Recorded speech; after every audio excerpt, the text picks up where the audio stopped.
Саламатсыздарбы, урматтуу Ош шаарынын тургундары, урматтуу Ош шаарынын депутаттары. Мына бул жерде өзүңүздөр көргөндөй жолдун жээгине машина толуп,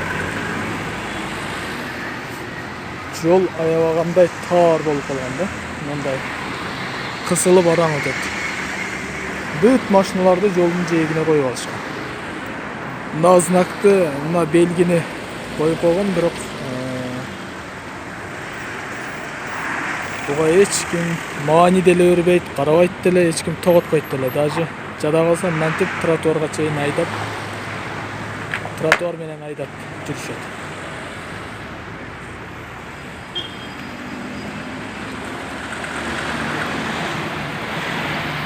Дагы бир маселе, ушул жолду караган тармакка кайрыларым. Мына жерде 4 көчө турат. Бул жакка өтө турган мына ушул жерде пешеход чийилиш керек эле. Пешеход жок. Мына эки жагында тең пешеход жок. Көрдүңүздөр, Эми азыр сиздерге көргөзөйүн. Бул жерде жеке ишканалар өзүнө тротуар чийдирип койгон да. Ошондо мамлекет өзүнүн алсыздыгын көргөзүп атабы түшүнбөй калдым. Мынтип машиналарды каалаган жерге токтотушат.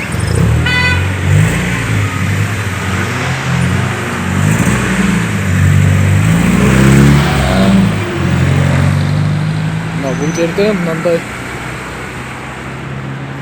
частный ишканалар бар, жеке магазиндер бар. Бул жерге мындай пешеход чийип алышкан да өздөрү. Же ошол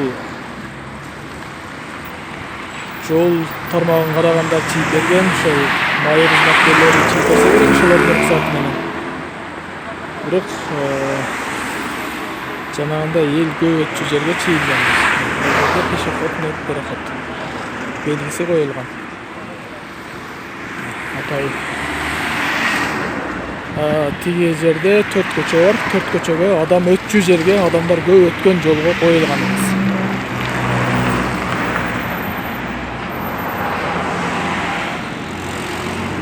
Карасаң ушундай кемчиликтер өтө көп.